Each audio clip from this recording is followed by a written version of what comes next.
जी, पहले हमने कंप्यूटर के जो बेसिक नोट्स हैं ये वाले हमने कंप्लीट कर लिए थे और आज हम जो स्टार्ट कर रहे हैं कंप्यूटर नोट्स। यहाँ पे टर्म्स एंड टर्मिनोलॉजीज जो यूज़ होती हैं, सबसे पहले हमारे पास पोर्ट है। A device allows the user to add external components to a computer types serial port and parallel port. Port हमारे पास कनेक्टर होता है जो कंप्यूटर के साथ हमने कोई भी डिवाइस जब ऐड करनी है तो हमें किसी ना किसी कनेक्शन बनाने के लिए पोर्ट जो है वहाँ पर हमने उसको यूएसबी पोर्ट है हमारे पास, या हमारे पास जो है प्रिंटर की पोर्ट है, वीजीए है हमारे पास पावर केबल है उसकी पोर्ट है, इंटरनेट जो केबल है उसको कंप्यूटर से कनेक्ट करने के लिए उसकी जो पोर्ट है टर्मिनल है वो हम यूज़ करते हैं। तो इस तरह मल्टीपल पोर्ट्स होती हैं कंप्यूटर के अंदर। इनमें दो टाइप्स होती हैं, एक सीरियल पोर्ट होती है, एक पैरेलल पोर्ट होती है। सीरियल पोर्ट के अंदर डाटा जो है वो बिट बाय बिट ट्रांसफर होता है एक जगह से दूसरी जगह पे, या उसको हम कह सकते हैं कि यूएसबी जो हमारी है, अगर यूएसबी हम सीरियल पोर्ट में यूएसबी को अटैच कर दें, या माउस है हमारा या कीबोर्ड है उसको सीरियल पोर्ट में अटैच कर दें, तो वो हमारा जो डाटा है बिट बाय बिट ट्रांसफर होता है। दूसरी पोर्ट होती है पैरेलल पोर्ट। इसमें मल्टीपल चैनल्स होते हैं, 2 या 3 चैनल्स होते हैं जिसके ऊपर डाटा आपका ट्रांसफर हो होता है मल्टी लेवल्स के ऊपर। तो सीरियल पोर्ट में एक ही चैनल होता है जिसके ऊपर डाटा सेंड होता है बिट बाय बिट, और पैरेलल पोर्ट में मल्टीपल चैनल होते हैं, 2 और मोर चैनल्स जिनके ऊपर डाटा जो है वो सेंड होता है। तो यूएसबी पोर्ट जो है हमारे पास यूनिवर्सल सीरियल बस से कहते हैं, यूएसबी यूनिवर्सल सीरियल बस, जिसके अंदर हम ये मतलब यूनिवर्सली काफ़ी सारी डिवाइसेस को अटैच कर लेता है अपने साथ, जैसे माउस यूएसबी वाला, यूएसबी कीबोर्ड, यूएसबी हमारी वैसे जो डाटा स्टोरेज डिवाइस है, प्रिंटर यूएसबी वाला, तो हम कोई भी डिवाइस जो है उसको यूज़ कर लेते हैं। Resident program, a program that remains in the memory while other programs are executing. तो जब हम प्रोग्राम्स को एग्जीक्यूट कर रहे होते हैं तो उनमें से एक प्रोग्राम जो हमारा है वो हमेशा मेमोरी के अंदर मौजूद रहता है। वो कंट्रोल करने के लिए प्रोग्राम्स को हो सकता है, प्रोग्राम्स को एग्जीक्यूट करने के हेल्प करने के लिए हो सकता है, उनको मैनेज करने के लिए हो सकता है। वो हमारे पास क्या है, रेजिडेंट प्रोग्राम। रोबोट्स होते हैं हमारे पास, मशीन्स, ऐसी मशीन्स जो ऑटोमेटिकली वर्क करती हैं और ह्यूमन के टास्क वो कंप्लीट करती हैं। N automatic machine that performs routine human task, इंसानों के जो काम है वो कर रही है, उसे कहते हैं रोबोट हमारे पास है। तो अक्सर इंडस्ट्री के अंदर, फैक्ट्रीज के अंदर भी इंसानों की जगह पर जो मशीन्स हैं वो काम कर रही होती हैं। रन टाइम है हमारे पास, the time required to complete a single execution of an object program. तो एक ऑब्जेक्ट प्रोग्राम उसको एग्जीक्यूट करने के लिए जितना टाइम हमें रिक्वायर्ड है उसे हम रन टाइम कहते हैं। ठीक है, जितना भी हमें टाइम रिक्वायर्ड है किसी प्रोग्राम को एग्जीक्यूट करने के लिए। एग्जीक्यूट करना मतलब प्रोसेस करना, मैनिपुलेट करना। ऑब्जेक्ट प्रोग्राम हमारा जो मशीन लेवल का प्रोग्राम है उसको कंप्लीट करना। ऑब्जेक्ट कोड या ऑब्जेक्ट प्रोग्राम क्या होता है हमारे पास, ये इसको एक्सप्लेन किया हुआ है आगे। An output of a compiler और a code that is written in low level language. Low level language कौन सी होती है, machine level language, binary language हमारे पास जो है उसको कोड करने के लिए जो कंपाइलर हमें चाहिए होता है, कंपाइलर उस मशीन लैंग्वेज में कन्वर्ट कर देता है उस कोड को। तो हम जो ह्यूमन यूज करते हैं इंग्लिश लैंग्वेज है, इंग्लिश रिजेंबलिंग लैंग्वेज यूज करते हैं उसे हाई लेवल लैंग्वेज कहते हैं, और जो मशीन की लैंग्वेज होती है उसे लो लेवल लैंग्वेज कहते हैं। सोर्स कोड है दूसरा हमारे पास, ये source program, a code or program that is written in high level language. तो ह्यूमन लैंग्वेज में जो प्रोग्राम लिखा हुआ है उसको जब हमने मशीन लैंग्वेज में कन्वर्ट करना है किसी कंपाइलर या ट्रांसलेटर के थ्रू, तो वो किस में आ जाता है, फिर लो लेवल में कन्वर्ट कर देता है उस कोड को जिसे हमने लो लेवल में कन्वर्ट किया है, ऑब्जेक्ट कोड कहते हैं, और जो हमने ह्यूमन लैंग्वेज में लिखा हुआ है वो सोर्स कोड होता है। ट्रांसलेटर ऐसा सॉफ्टवेयर जो हमारे लिखे हुए कोड को लो लेवल लैंग्वेज में ट्रांसलेट करता है। A program that converts high level language into low level language, high level language से लो लेवल में कन्वर्ट करता है। और इसकी टाइप्स जो हैं, असेंबलर, ये असेंबली लैंग्वेज को लो लेवल में कन्वर्ट करता है। कंपाइलर, ये हमारे पास हाई लेवल लैंग्वेज को लो लेवल में कन्वर्ट करता है। एट वंस, कंपाइलर जो एट वंस यानी जितना भी कोड आपने लिखा होता है वो सारा सोर्स कोड ऑब्जेक्ट कोड में कन्वर्ट कर देता है एकदम से। इंटरप्रेटर जो है ये भी सेम वही काम करता है, हाई लेवल लैंग्वेज को लो लेवल लैंग्वेज में कन्वर्ट करता है, लेकिन ये लाइन बाय लाइन करता है। एक लाइन आपने लिखी, उसको कन्वर्ट किया, फिर दूसरी लाइन लिखी, फिर उसको कन्वर्ट किया। कांस्टेंट है हमारे पास, a quantity whose value can not be changed, जिसकी वैल्यू फिक्स हो उसे कहते हैं कांस्टेंट। जैसे पाई की वैल्यू हमारे पास फिक्स है 3.142, पाई की वैल्यू फिक्स है, तो जहां भी हम पाई यूज करेंगे वो वैल्यू हमारी 3.142 ही होगी। ऐसे ही डिफरेंट वैल्यूज है हमारे पास, स्पीड ऑफ लाइट है, स्पीड ऑफ साउंड है, ठीक है। इंडेक्स है हमारे पास वाटर का रिफ्रैक्टिव इंडेक्स है, ग्लास का रिफ्रैक्टिव इंडेक्स है, तो उनकी जो वैल्यूज हैं वो फिक्स होती हैं। तो ऐसी वैल्यूज जब हम यूज करते हैं प्रोग्राम्स के अंदर तो उसे कहते हैं कांस्टेंट वैल्यू। डीबगिंग, बगिंग से निकला है, बग का जो नाउन है वो बगिंग का जो नाउन है वो बग है, एरर, मिस्टेक, यानी कोई बग आ गया है प्रोग्राम के अंदर, उस एरर को फाइंड करना और फिर रिमूव करना डीबग कहते हैं उसे। Process of finding and removing errors in the program, क्या कहते हैं, डीबगिंग। ठीक है, डीबग भी कह सकते हैं, डीबगिंग भी कह सकते हैं, एरर को रिमूव करके फाइंड करके रिमूव करना। फ्लो चार्ट है हमारे पास, डिफरेंट तरह के प्रोग्राम्स होते हैं, प्रोसेस होते हैं, जिनको हम पिक्चर की फॉर्म में उस प्रोसेस को एक्सप्लेन करते हैं, उसे हम कहते हैं फ्लो चार्ट। उस पिक्चर्स के अंदर हम दिखा देते हैं कि यहाँ से हमारा जो प्रोग्राम है वो स्टार्ट हो रहा है, यहाँ पे एंड हो रहा है, इसके दरमियान में जितने भी प्रोसेस हैं वो सारे के सारे एक्सप्लेन किए होते हैं। तो उसे हम कहते हैं pictorial representation of a process या फिर project. A pictorial representation that uses predefined symbols। ये predefined symbols जो हैं वो हमने पहले से भी डिफाइन किए हुए हैं कि ये सिंबल जो है इस चीज का है। तो अगर मैं आपको फ्लो चार्ट जो है वो दिखा दूं, उसकी डायग्राम, फ्लो चार्ट,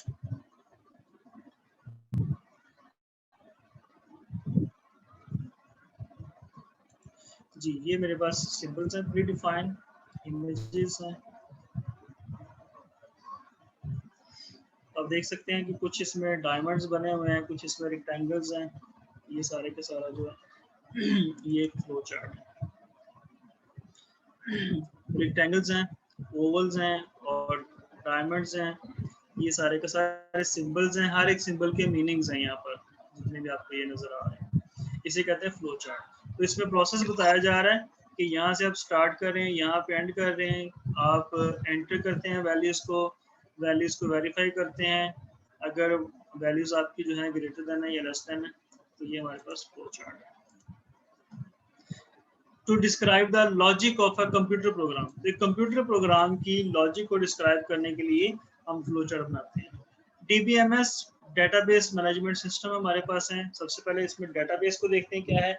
डेटाबेस हमारे पास क्या है, डेटाबेस जिसके अंदर हमने रिकॉर्ड्स रखे होते हैं, हमने रिकॉर्ड्स मेंटेन किए होते हैं, जिसके अंदर कॉलम्स और रोज हमने बनाई होती हैं। रोज के अंदर हम जो स्टूडेंट्स का रिकॉर्ड है अगर, तो उसका नेम क्या है, उसकी एज क्या है, उसकी क्वालिफिकेशन क्या है और उसका एड्रेस, उसका मोबाइल नंबर, तो वो सारी चीज़ें हम एक टेबल के अंदर इंसर्ट कर रहे होते हैं, उसे कहते हैं डेटाबेस। और उस टेबल को मैनेज करने के लिए एक सिस्टम बनाया होता है हमने, जिसे कहते हैं database management system.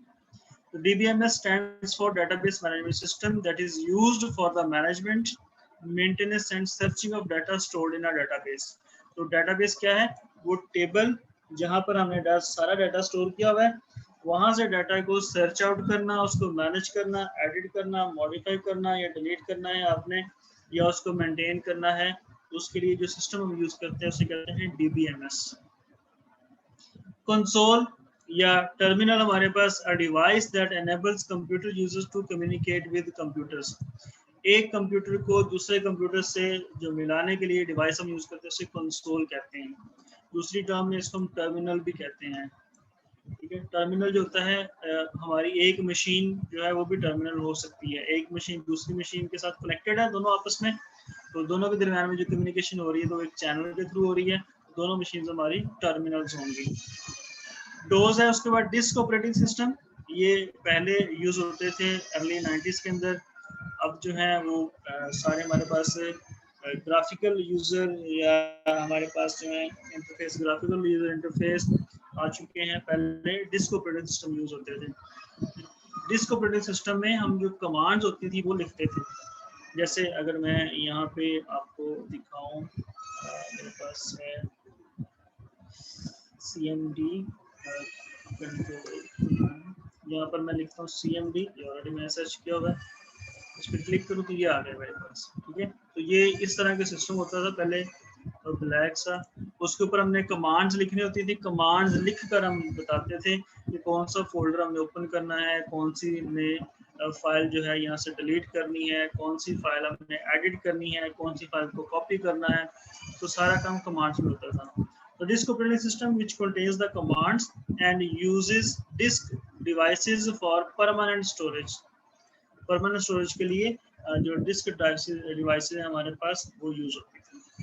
Data rate है या डेटा ट्रांसफर रेट है, the speed at which data is transferred from the main memory to another medium. Main memory हमारे पास क्या है, रैम है।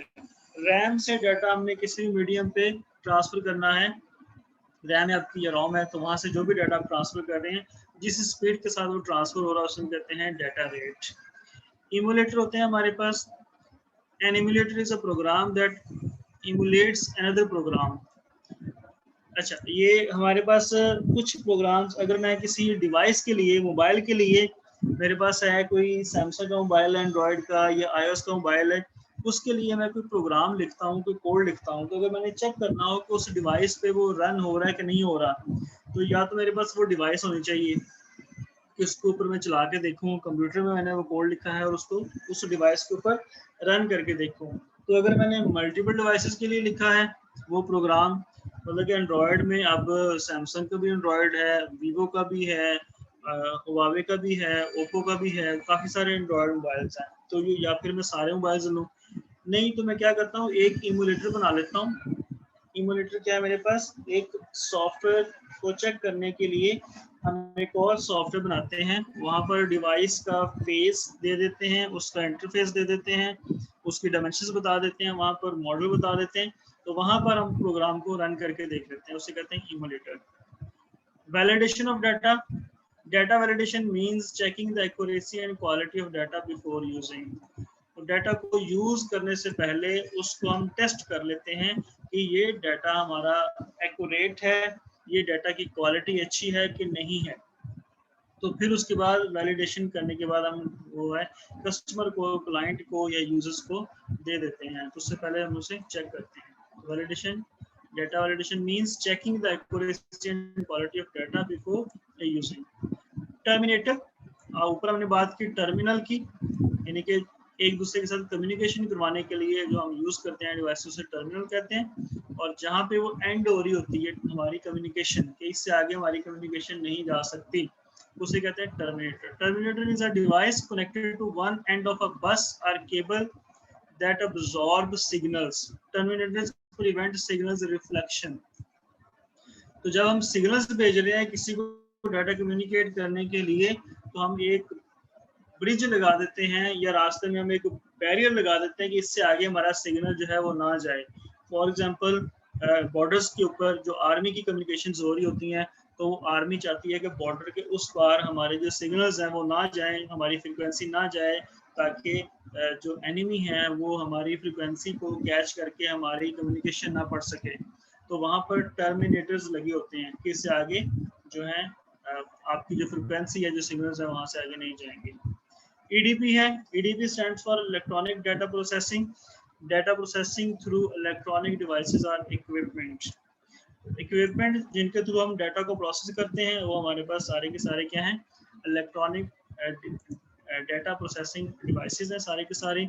जैसे मोबाइल है हमारा, हमारा लैपटॉप है, हमारे पास पाम टॉप है, या हमारे पास डिफरेंट टैब्स वगैरह हैं, ATM है हमारी, या कोई भी इस तरह की मशीन जिसमें डाटा प्रोसेस हो रहा है। ASCII code stands for American standard code for information interchange, जो दुनिया में यूज होता है ASCII code. ASCII code stands for American standard code for information interchange. ये हर एक डिवाइस के अंदर भी होता है। इसमें ये 7 बिट का कोड है हमारे पास, और हर एक कोड में हमारे पास उसकी वैल्यूज दी हुई हैं। लाइक मेरे पास अगर कंप्यूटर में मैं यहीं पर लिखता हूँ कुछ, मैंने ए लिखा है या बी लिखा है, तो उसकी भी कोई ना कोई वैल्यू होगी। तो इसमें ए जो है वो 65 के इक्वल होता है, बी 66 के इक्वल होता है, सी 67 के इक्वल, डी 68 के इक्वल ऑनवर्ड चलता है, और 0 की वैल्यू 48 होती है। दूसरा 7 बिट का ये कोड है, 128 कॉम्बिनेशंस बनते हैं। तो हमारे कीबोर्ड के ऊपर जितनी भी कीज हैं उन सब का कोई ना कोई आस्की कोड दिया गया है, ठीक है। तो वो एक पूरा टेबल होता है हमारे पास आस्की कोड का, वो भी आप देख सकते हैं। आस्की कोड टेबल हमारे पास जो है,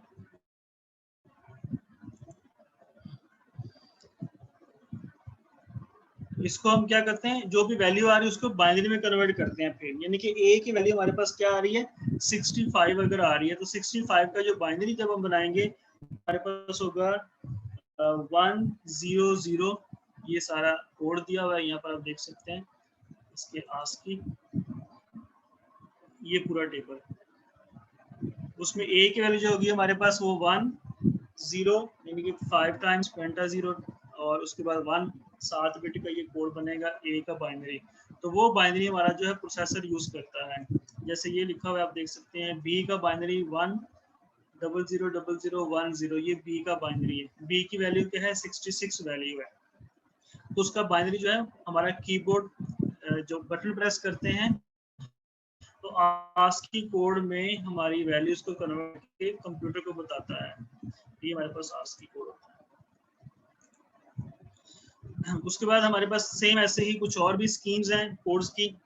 EBCDIC कोड है हमारे पास, एक्सटेंडेड बाइनरी कोडेड डेसिमल। तो पहले बाइनरी कोडेड डेसिमल को देख लेते हैं, ये हमारे पास बाइनरी कोडेड डेसिमल है, ये 4 बिट का कोड होता है, stands for binary coded decimal. जैसे हमने देखा कि आस्की कोड जो है वो 7 बिट का है, इसके कॉम्बिनेशन 128 होते हैं, ये हमारे पास 4 बिट का है, इसके हमारे पास 16 कॉम्बिनेशन होंगे बाइनरी कोडेड डेसिमल के।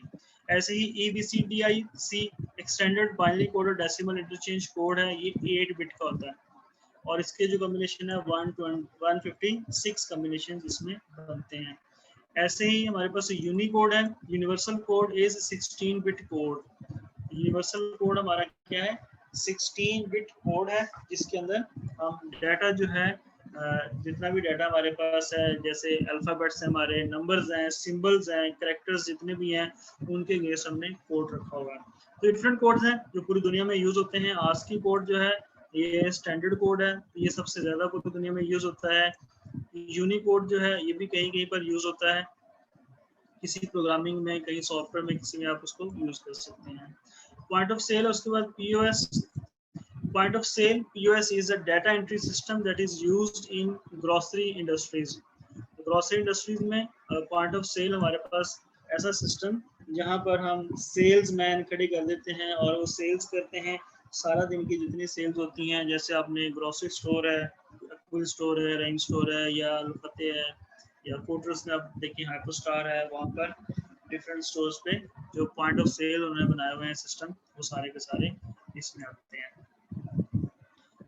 नंबर सिस्टम है, इसके बाद हमारे पास number system is a way to represent numbers. Numbers को रिप्रेजेंट करने के लिए नंबर सिस्टम, पहला है डेसिमल, इसे इसकी बेस 10 होती है और इसमें 0 से लेकर 9 तक नंबर्स होते हैं। डेसिमल भी कहते हैं, डेनरी भी कहते हैं इसको, दोनों ही टर्म्स के अंदर यूज होती हैं, ठीक है। दूसरा हमारे पास हेक्साडेसिमल है, इसकी बेस 16 होती है, 0 से लेकर 15 तक इसके नंबर्स होते हैं, और 10 पे आके ये ए हमें बताता है, और 11 पे आके बी की वैल्यू, 12 पे आके सी, 13 पे डी, 14 पे ई, और 15 पे एफ हमें देता है। तो ये नंबर सिस्टम हमारे पास हेक्साडेसिमल नंबर सिस्टम कंप्यूटर में मोस्टली यूज होते हैं। ऑक्टल, जिनकी बेस जो है वो 8 होती है और 0 से लेकर 7 तक इसमें नंबर होते हैं। ऐसे ही हमारे पास बाइनरी है, इसकी बेस 2 होती है, 0 और 1 होता है। तो मशीन लैंग्वेज जो है वो बाइनरीज पे काम करती है। ह्यूमन लैंग्वेज जो है वो डेसिमल, हेक्साडेसिमल और ऑक्टल पे काम करती है। ऑक्टल पे भी कम काम करती है, डेसिमल और हेक्साडेसिमल पे ज्यादा काम करती है। डाटा एंट्री के डिवाइसेस हैं हमारे पास, डाटा एंट्री में OCR है, ऑप्टिकल कैरेक्टर रीडर भी कहते हैं और ऑप्टिकल कैरेक्टर रिकग्निशन भी कहते हैं। दोनों टर्म्स यूज होती हैं, रीडर और रिकग्निशन। अब इसमें क्या होता है, हमारे पास ऑप्टिकल कैरेक्टर्स जो हमारे हैं, जितने भी इमेजेस हमारे पास हैं जिनके ऊपर कुछ ना कुछ लिखा होता है, यानी कि अगर ये नोट्स हैं और इसकी मैं एक पिक्चर बना लूं, तो वो पिक्चर मैं किसी को सेंड करूं तो वो उस पिक्चर में जो वर्ड्स लिखे हुए हैं उनको चेंज नहीं कर सकता, यानी कि उन वर्ड्स को हम एडिट नहीं कर सकते। मतलब किसी की अगर मैं पिक्चर लूं और मेरे पास जहाँ पे नंबर सिस्टम लिखा हुआ है, मैं मीन को इसमें सॉरी एम को अरेज करके यहाँ पर एन लिखना चाहता हूँ या ए लिखना चाहता हूँ, तो वो अरेज नहीं होगा यहाँ से। क्यों अरेज नहीं होगा? क्योंकि वो इमेज है और इमेज के ऊपर हम लिख सकते हैं कुछ, लेकिन उसमें जो डाटा दिया है वो हम उसको चेंज नहीं कर सकते। ऑप्टिकल कैरेक्टर रीडर क्या करता है, कोई टाइप रिटन या फिर कोई भी हैंड रिटन डॉक्यूमेंट है उसमें से कैरेक्टर्स को निकालता है और कैरेक्टर्स को निकाल के एक नई फाइल बना देता है जिसको आप एडिट कर सकते हैं, जिसको आप चेंज कर सकते हैं, मॉडिफाई कर सकते हैं, उसमें से डाटा को डिलीट और अरेज कर सकते हैं। ये OCR काम करता है। OMR जो है ऑप्टिकल मार्क रीडर या ऑप्टिकल मार्क रिकग्निशन, दोनों टर्म्स यूज होती हैं। OMR ये आप अक्सर एग्जाम्स वगैरह देते हैं, उसमें जो बबल शीट होती है आपकी, वो सारी की सारी चेक होती है ऑप्टिकल मार्क रीडर के थ्रू। तो एक डिवाइस है जिसके थ्रू वो बबल शीट आपकी चेक होती है। तो इसमें सर्कल्स होते हैं या रेक्टेंगल्स होते हैं जिनको आप चेक करते हैं। तो एक प्रिंटर की तरह की मशीन होती है ये OMR, उसमें आपकी सारी बबल शीट्स जो हैं वो रख दी जाती हैं और आंसर की उसको दे दी जाती है उस मशीन को कंप्यूटर के थ्रू कि इस आंसर के अगेंस्ट वो देखे। अब वो हर बबल में से चेक करता है जो आपने फिल किया है बबल, पहले वो सारे बबल खाली थे फिर आपने उसको फिल कर दिया, तो वो आंसर की के साथ उसको मैच करता है। तो जो बबल मैच हो रहा है वहां पे आपका 1 नंबर काउंट हो जाता है और जहाँ पे मैच नहीं हो रहा वहां पे आपका 1 नंबर जो है वो मतलब कि कम कर देता है उसमें से टोटल में से। MICR magnetic ink character recognition या फिर मैग्नेटिक इंक कैरेक्टर रीडर, दोनों टर्म्स हैं इसमें, रीडर भी और रिकग्निशन भी। तो ये मैग्नेटाइज्ड इंक होती है जिसके साथ हमने कोई डॉक्यूमेंट लिखा होता है। मोस्टली ये बैंकिंग इंडस्ट्री के अंदर जो बैंक का चेक होता है उस चेक के नीचे बॉटम पे जहाँ पे सिग्नेचर करते हैं उससे भी नीचे एक लाइन होती है, वहां पर कुछ नंबर्स लिखे होते हैं पर्पल कलर में, मर्जेंटा कलर में या सुरख कलर के अंदर। वो नंबर जो लिखे होते हैं वो मैग्नेटाइज्ड इंक के साथ लिखे होते हैं और उस मैग्नेटाइज्ड इंक को रीड करने के लिए जो डिवाइस हम यूज करते हैं उसे कहते हैं MICR, magnetic ink character reader. तो वो मैग्नेटाइज्ड इंक इसलिए उसको लिखते हैं कि बैंकिंग इंडस्ट्री में जो चेक होता है उसको चेक करने के लिए कि ये ओरिजिनल है या फेक है। मतलब कि चेक जो है फेक भी तो बन सकता है, लेकिन वो मैग्नेटाइज्ड इंक जो है हर बैंक की अपनी होती है, हर बैंक का अपना कलर होता है, हर बैंक का अपना कोड होता है उसके अगेंस्ट, तो वो आप फेक कभी भी नहीं बना सकते। देन हमारे पास है firmware. Firmware is a software that is embedded in a hardware device and is an essential part of the hardware. It is sometimes called embedded software. किसी भी डिवाइस के अंदर पहले से जो सॉफ्टवेयर होता है उसे हम एम्बेडेड सॉफ्टवेयर भी कहते हैं और उसे फर्मवेयर भी कहते हैं, जिसको हम चेंज नहीं कर सकते, जिसको हम अपग्रेड नहीं कर सकते। ठीक है, तो अक्सर जो गाड़ियां हैं ऑटोमेटिक, उनके अंदर ऑटोमेटिक लॉक सिस्टम होता है, उसमें भी सॉफ्टवेयर चाहिए होते हैं। LCD के ऊपर आप टच करते हैं लॉक करने के लिए, डोर को अनलॉक करने के लिए, तो वो उसके अंदर सॉफ्टवेयर यूज हो रहा होता है पहले से, तो हमारा एम्बेडेड सॉफ्टवेयर है। ATM मशीन्स हैं फिक्स होती हैं, एम्बेडेड सॉफ्टवेयर है हमारा। ठीक है, कोई भी किसी गाड़ी का रिमोट है, BMW का या रोल्स रॉयल का, हमारे पास कोई रिमोट है या उसकी कोई भी की है या कोई भी उसके अंदर सॉफ्टवेयर है, वो सारे के सारे एम्बेडेड सॉफ्टवेयर हैं। FTP हमारे पास प्रोटोकॉल है, फाइल ट्रांसफर प्रोटोकॉल। जब इंटरनेट के ऊपर हम डिफरेंट कम्युनिकेशंस करते हैं तो डाटा सेंड करते हैं किसी को एक जगह से दूसरी जगह पर, जब हम अटैचमेंट सेंड कर रहे होते हैं वो हमारा लोकल भी हो सकता है, वो इंटरनेशनल डाटा भी हो सकता है। जब हम कोई फाइल सेंड करते हैं, आपका इमेज है, कोई वीडियो है या ऑडियो फाइल है, जब वो आप किसी के साथ शेयर करेंगे तो उसे हम कहते हैं FTP फाइल ट्रांसफर प्रोटोकॉल। उसके बाद टोपोलॉजीज हैं। हमने पिछले लेक्चर में LAN पढ़ा था, लोकल एरिया नेटवर्क, और उसमें हमने देखा था लोकल एरिया नेटवर्क जो है वो एक बिल्डिंग तक या एक ऑफिस तक या एक कैंपस तक जो महदूद होता है उसे हम लोकल एरिया नेटवर्क कहते हैं। लेकिन वो नेटवर्क बना किस तरह हुआ है, उस नेटवर्क की जो कॉम्बिनेशन है वो क्या है, फिजिकली वो किस तरह उसका जो लेआउट है वो बना हुआ है, उसे हम कहते हैं टोपोलॉजी। अब वो हो सकता है कि उसमें बस टोपोलॉजी यूज हुई हो। बस टोपोलॉजी में एक ही लाइन होती है और उस लाइन के इर्द गिर्द कंप्यूटर से अटैच होते हैं। हो सकता है वो स्टार टोपोलॉजी हो, जिसमें एक डिवाइस होती है, सेंट्रल डिवाइस जिसे हब कहते हैं, और सारे कंप्यूटर उसके साथ अटैच होते हैं। तो अक्सर आप जो घरों में इस्तेमाल करते हैं राउटर, और राउटर के साथ आपके कंप्यूटर सिस्टम जो है, मोबाइल, आपकी डिवाइसेस डिफरेंट अटैच हैं, तो वो आपका स्टार टोपोलॉजी ही बना रही होती है। या फिर रिंग टोपोलॉजी हो सकती है कि रिंग की फॉर्म में, यानी कि पहला पीसी जो है वो बाकी पीसीस के साथ कनेक्टेड है और आखिरी पीसी दोबारा से आकर फर्स्ट के साथ कनेक्ट हो गया है, तो उसे रिंग टोपोलॉजी कहते हैं। या फिर ट्री टोपोलॉजी है, एक बस के ऊपर स्टार टोपोलॉजी हमने यूज की है, उसे ट्री टोपोलॉजी कहते हैं। या मैश टोपोलॉजी है हमारे पास। रिंग टोपोलॉजी में होता है कि पहला पीसी दूसरे से, दूसरा तीसरे से, तीसरा चौथे से कनेक्टेड हुआ होता है, चौथा पांचवें से, पांचवा फिर पहले से। तो इसमें जो कम्युनिकेशन होती है रिंग टोपोलॉजी में, सर्कल में जब होती है तो वो साइकिल की फॉर्म में होती है, लेकिन मैश टोपोलॉजी में फिर पहला पीसी जो है वो नंबर 2, 3, 4, 5 सबसे कनेक्ट हुआ होता है। ऐसे ही नंबर 2 वाला भी सबसे कनेक्ट हुआ था, तो वो मिलकर एक मैश टोपोलॉजी बन जाती है हमारे पास। एलिमेंट्री डाटा है data which is not divided into smaller units. तो डाटा को सम टाइम डाटा हमारे पास बहुत ज़्यादा कॉम्प्लेक्स होता है, उस डाटा कॉम्प्लेक्स डाटा की प्रॉब्लम्स को सॉल्व करने के लिए हम उसे स्मॉलर यूनिट में कन्वर्ट कर लेते हैं, ताकि हर एक यूनिट को देखें हम कैसे उसे रिजॉल्व कर सकते हैं। तो अगर हमने डाटा को स्मॉलर यूनिट्स में कन्वर्ट नहीं किया हुआ तो फिर उसे हम कहते हैं elementary data. High level languages कौन सी हैं, ये हम बात कर चुके हैं पहले। हाई लेवल लैंग्वेज क्या होती है, अब उसकी एग्जांपल्स दी हैं। Languages that are close to human, human के क्लोज हैं।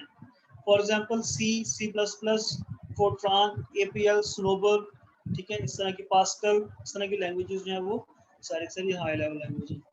लो लेवल लैंग्वेजेस हमारे पास कौन सी हैं, languages that is close to computer, जो कंप्यूटर के क्लोज हैं, ठीक है। उसमें असेंबली लैंग्वेज है जो ज़्यादा क्लोज है कंप्यूटर की, उसे हम यूज़ करते हैं।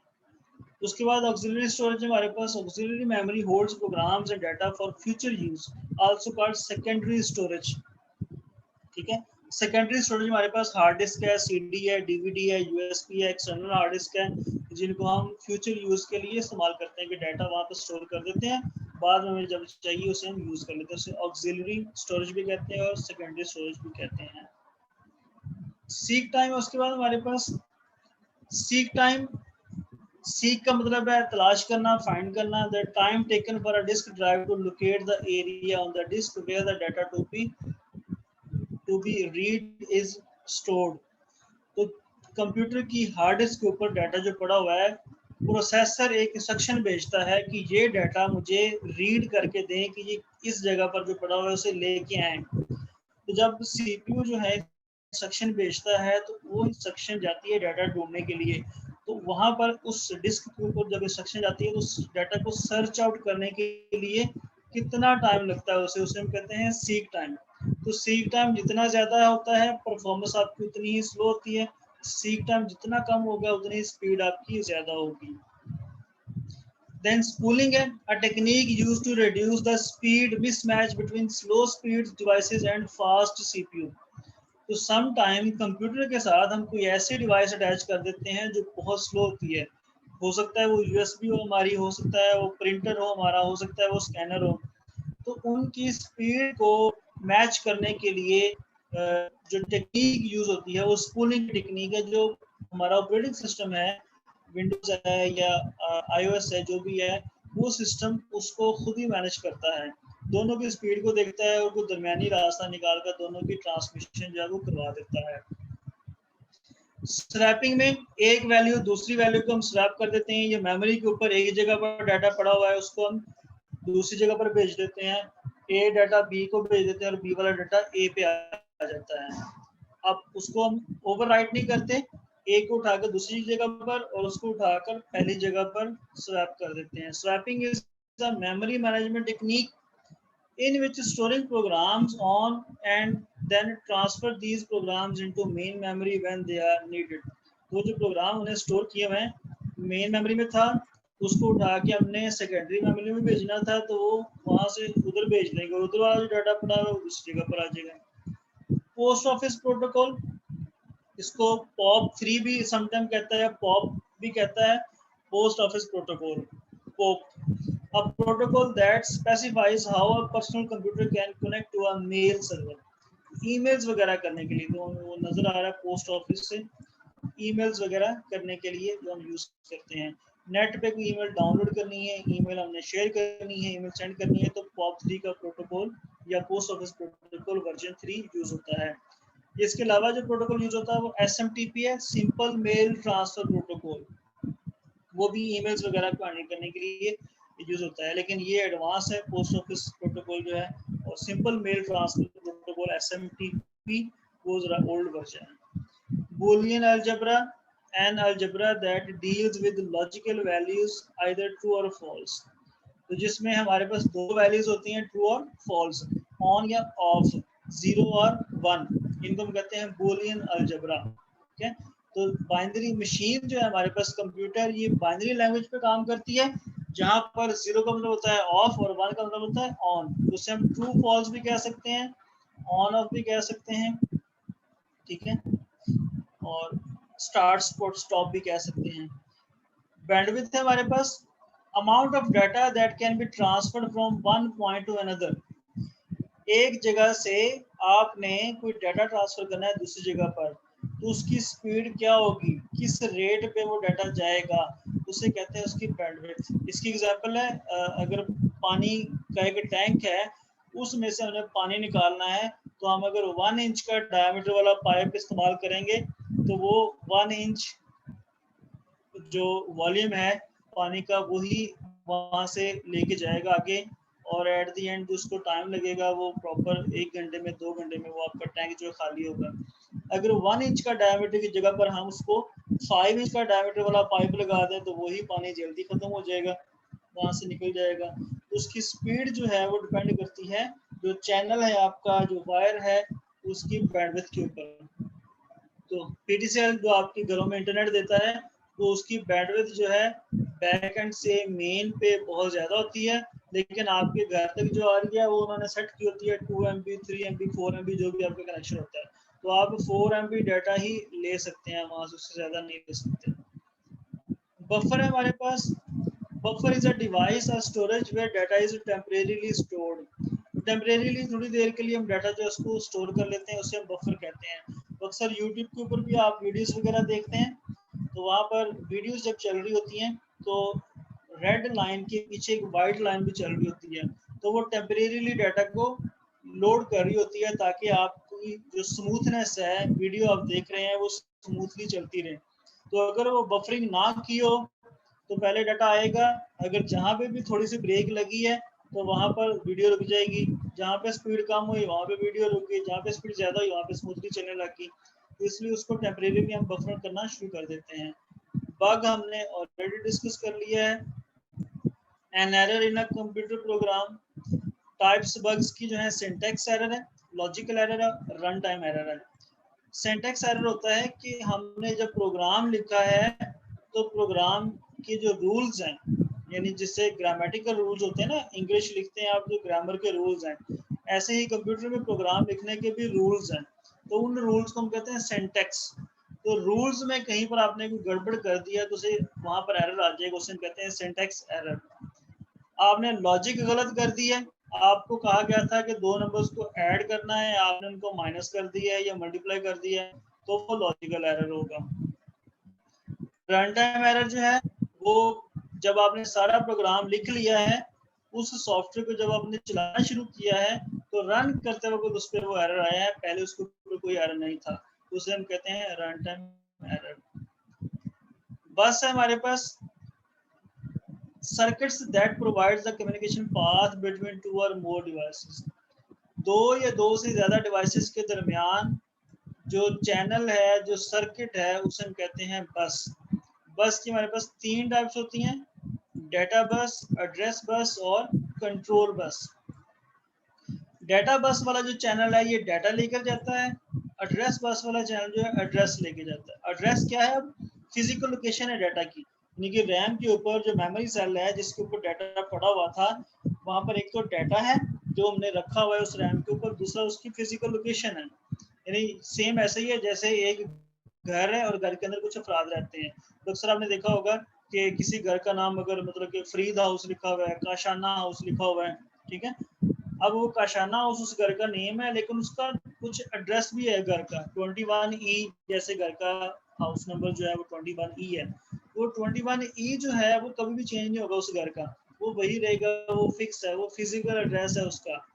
और उसके ऊपर जो लोग आ रहे हैं, कभी कोई फैमिली, कोई बट फैमिली आ गई, कोई शेख फैमिली आ गई, तो उन्होंने शेख हाउस लिख दिया, बट हाउस लिख दिया, वो चेंज होता रहता है।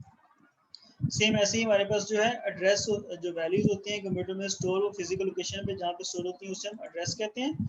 और जो उसके ऊपर डाटा पड़ा होता है वो हमारे पास डाटा है। और जब वो डाटा ट्रांसफर होना है एक डिवाइस से दूसरे डिवाइस को, तो डाटा बस के थ्रू, और जब उसका एड्रेस जाना है तो एड्रेस बस के थ्रू। कंट्रोल बस जो है उनको मैनेज करती है, दोनों को, डाटा को भी और एड्रेस को भी, दोनों को मैनेज करती है, यानी कि ये ट्रैफिक कंट्रोलर है उसका, ठीक है। नॉन वोलेटाइल मेमोरी और वोलेटाइल मेमोरी। वोलेटाइल मेमोरी जो है टेम्परेरीली, जब डाटा हम स्टोर कर रहे हैं रैम के ऊपर और वो डाटा हमारा टेम्परेरी स्टोर था, बाद में वाइप आउट हो गया, कहीं पर रोम के ऊपर हम डाटा स्टोर कर रहे हैं, वो परमानेंट डाटा वहाँ पर स्टोर हो रहा है, वहाँ पर वो वाइप आउट नहीं हो रहा। तो वोलेटाइल मेमोरी क्या है? जब हम रैम के ऊपर टेम्परेरी डाटा स्टोर कर रहे थे तो हमने उसको एक इलेक्ट्रिक करंट पास कर रहे थे, यानी कि रैम को हमने करंट पास किया हुआ था, इसलिए उसके ऊपर डाटा स्टोर रहा। जैसे ही हमने पावर ऑफ कर दी, करंट देना बंद कर दिया, उसके ऊपर से डाटा भी सारा अरेज हो गया। तो जब आप कंप्यूटर ऑन करते हैं तो कंप्यूटर ऑन करते वक्त थोड़ा सा टाइम लेता है, तो वो रैम से डाटा जो है, सॉरी रोम से या हार्ड डिस्क से डाटा जो है आपको वो लोड हो रहा होता है रैम के ऊपर। और जैसे ही आप कंप्यूटर शट डाउन करते हैं तो सारा डाटा रैम से वाइप आउट हो जाता है और वो वापस रोम पे चला जाता है। तो data is lost when the power is turned off, for example RAM. Non volatile memory जो है, data is not lost when power is turned off, for example ROM है या बबल मेमोरी है या सीडी है, डीवीडी है, solid state disc है आपकी, हार्ड डिस्क है, वहां पर डाटा रेज नहीं होता। बैच प्रोसेसिंग है इसके बाद हमारे पास। बैच प्रोसेसिंग में जो टेक्निक है, जिस जैसे हमने ऊपर पढ़ा था डिस्क ऑपरेटिंग सिस्टम, डोज जो था, डोज में कमांड्स लिखते हैं और हर कमांड के अगेंस्ट कोई ना कोई काम हो रहा होता है, हर कमांड के अगेंस्ट कोई ना कोई हम इंस्ट्रक्शन जो है, तो वो इंस्ट्रक्शन हमारी जो है 1 बाय 1 जाती है। तो अगर मल्टीपल इंस्ट्रक्शन हमने देनी है या मल्टीपल फाइल्स के ऊपर एक ही काम करना है, तो उसे हम बैच प्रोसेसिंग कहते हैं। Is a technique in which an operating system collects the programs and data together in batch before processing start. Processing start करने के लिए उससे पहले वो सबको इकट्ठा कर लेता है कि जगह पर, उनका एक बैच बना लेता है और फिर वो ऑपरेशन सबके ऊपर अप्लाई कर देता है, उसे कहते हैं बैच प्रोसेसिंग। हेडर, आपका जो पेज होता है एमएस वर्ड में या आपका बुक का पेज है, उसके टॉप पे आपने देखा है पेज नंबर लिखे होते हैं, चैप्टर का नेम या बुक का नेम लिखा होता है, उसे हेडर कहते हैं। और अगर बॉटम पे पेज नंबर या बॉटम पे जो चैप्टर का नेम या कुछ चीज लिखी है तो उसे हम फुटर कहते हैं। तो header is a text that is printed at the top of the each page in document, और footer is a text that is printed at the bottom of each page in document. Clipboard है उसके बाद, जब आप copy करते हैं किसी data को तो वो क्लिपबोर्ड पे जाके स्टोर हो जाता है डाटा आपका, ठीक है, temporarily. Clipboard store text and graphics that you copy और कट, जो भी आप कट करते हैं या कॉपी करते हैं वो क्लिपबोर्ड पे जाके स्टोर हो जाता है। फ्रीवेयर सॉफ्टवेयर, हमारे पास ऐसे सॉफ्टवेयर जो फ्री में मिलते हैं आपको नेट से, आप प्ले स्टोर से, iOS जो है iCloud से फ्री में आप सारे के सारे सॉफ्टवेयर इंस्टॉल कर लेते हैं, तो वो हमारे पास क्या है, फ्रीवेयर सॉफ्टवेयर हैं। शेयरवेयर सॉफ्टवेयर हैं जो थोड़ी देर के लिए, कुछ टाइम के लिए आपके साथ शेयर किए जाते हैं, उसके बाद वो आपको कहते हैं कि आप इसको बाय करें, या उनको हम ट्रायल वर्जन भी कहते हैं। 1 वीक का, 1 मंथ का ट्रायल वर्जन, जैसे नेटफ्लिक्स का है 1 मंथ का ट्रायल वर्जन है, या IDM वगैरह है 15 डेज का ट्रायल वर्जन, उसके बाद आप उनको बाय करते हैं। तो pay a small fee to the author if you want to use this program. तो आपके पास क्या है, शेयरवेयर प्रोग्राम्स है।